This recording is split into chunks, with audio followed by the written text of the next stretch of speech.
Granddad's farm where well, Dad was born down at the river, but then they moved up to where they were when I knew them.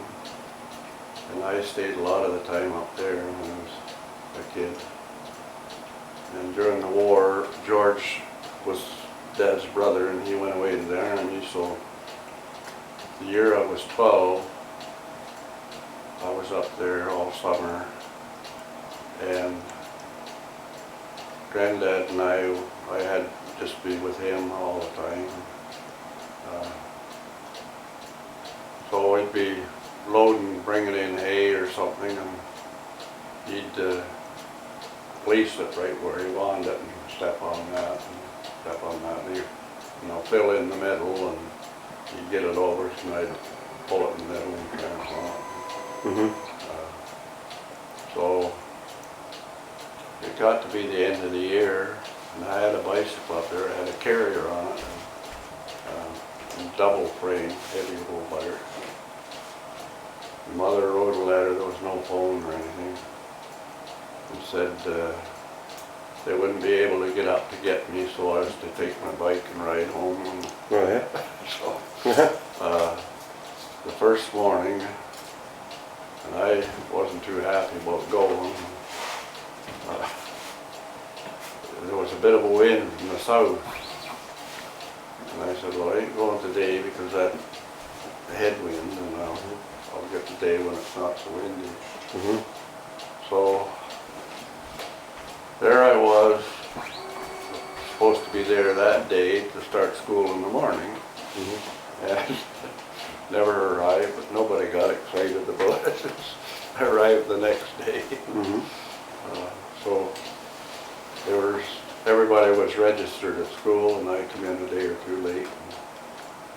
I was just run. I was 700 in that school, and there was one other kid that he and I were about the same size, but I was 12 years old. And I had my lunch in a paper bag, and I was looking around for some place to put it, so there was a bunch sitting on picnic tables down there. So I went over where there was a bunch of sawhorses and stuff piled up. I guess they used them to put temporary tables up. I put my bag back there and had a banana in it and sandwich or two. There was some smirky little bugger of a kid over there, and as soon as I was leaving, he was edging over to see what was in this bag. And when I got my lunch, my banana was gone, and dessert, whatever I had, a cake or whatever. Banana was a big treat back then. Yeah, well. So, at that time we were living in a cellar. We were building a house, and we built the foundation like the cellar, and then put the floor joists on, and then put a roof with a little bit of slope over that, and tar papered roofing stuff.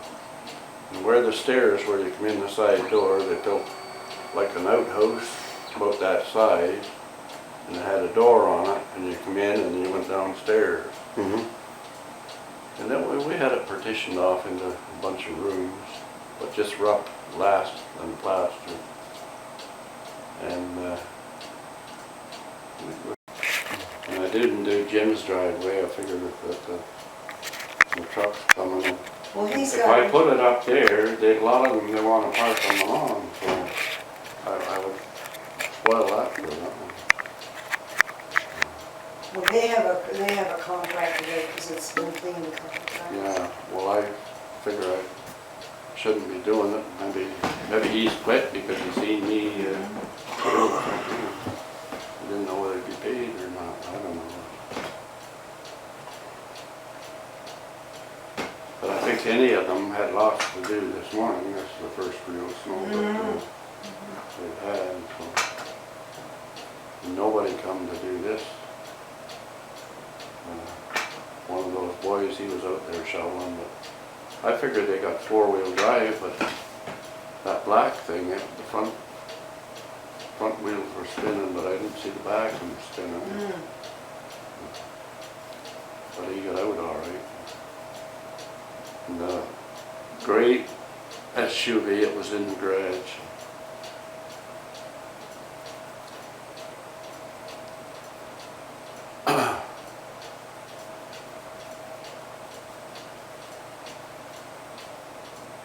I was surprised that the road wasn't plowed. Mm-hmm. And even number 7 was a mess. Well, the plow was doing a good job here. He went around down and past the corner, and then he backed up to here again. And he seemed to sit a while, and I guess that was for the salt and the sand, because where he had been, it was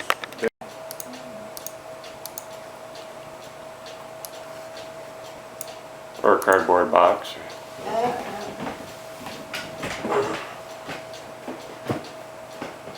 she had a cardboard box and made a boat up at Kirkland Lake. And they had a 1/2-inch crack in the bottom of it. Yeah, I remember that. I said it won't float. She says, yes it will. She got a little stick and laid it across the crack, jumped in her boat. She stayed afloat for a couple of seconds. Yeah, she did. Yeah, she did. Probably maybe, if I remember, maybe about 30 seconds. Oh, you're right. Yeah.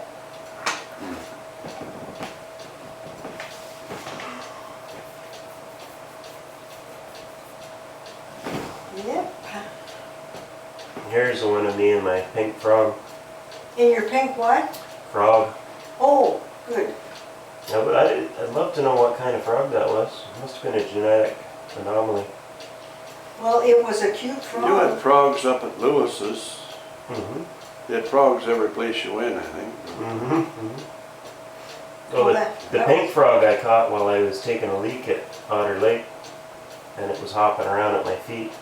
So I think I probably killed it.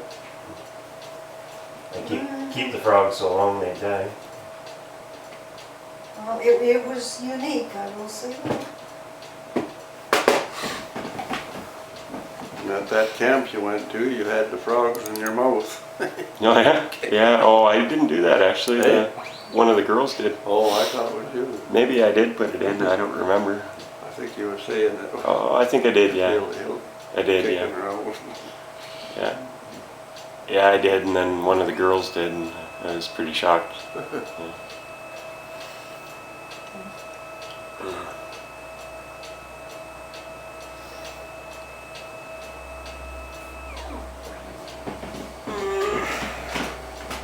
That was up near Gull Lake, I think. Yeah, where you and I and Lewis was fishing with him, and was all drunk out on the ice. Mhm. And he went back out and picked him up. Mm-hmm. Left us standing on the shore to freeze. Mm-hmm. That was funny that time that we were on Simcoe and he was drunk. And, Yeah. And we went. You were drinking too, Mhm. so I drove the truck. He was driving. Granddad wanted to make sure he wanted to follow him for a couple of blocks just to see whether he was going to make it or not. And he stopped at a restaurant, didn't he? It was, Yeah. it was a fairly upscale restaurant, and he walked in there with his bib rain suit on and Yeah. blood and smelling like fish. And, yeah. I think it was a fishing derby or something. He was going to get a ticket or something. Oh yeah.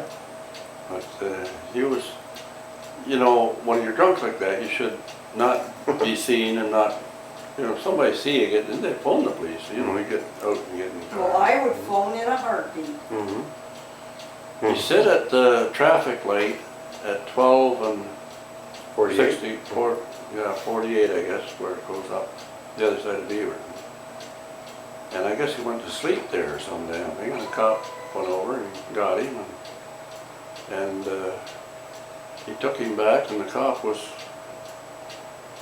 I don't know, Brecken or Beaverton or someplace. He had to go back to Lewis. And by the time he got there, Lewis had pretty well talked him out of it, and how he wasn't drunk, he was just tired. Mm-hmm. And damn if the cop didn't turn around and take him back to his car. Oh, he can. But then he just apt to start scrapping with these cops, and he did, and they had him in court. He said, "That'll buy how'd you like buying your new uniform or something?" Yeah. Dorothy. Yeah. Yeah, Jesus, wicked, Jesus.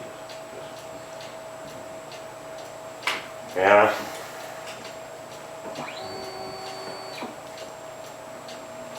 Quite a guy. He's older than you or younger? He's old, he's the same age as John. Same He's age? older than me, Mhm. 3 years older than me.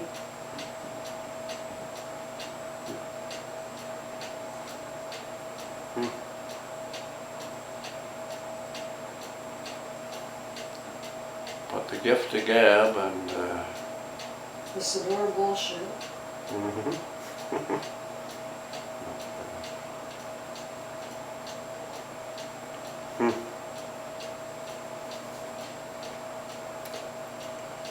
but he boxed in the ring, you know, like he was, they had a ring in Sutton there.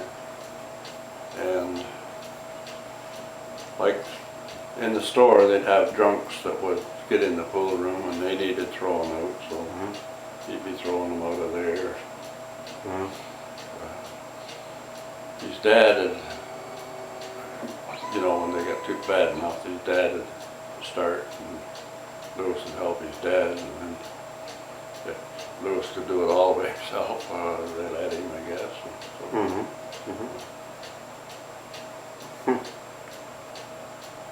But they had boxing gloves there, 2 sets, and you could go and ask for them and stand out and go on the hammerhead of one another. As long as you were sober. And, there was no science to it, everything you can do, but he was way too good for me or anybody around there.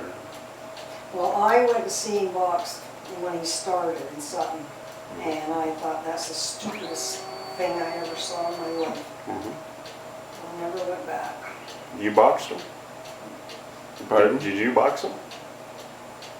Oh, only for about one swat or two, because he had to be to the ring. No, I don't think I ever put him on with my new bed.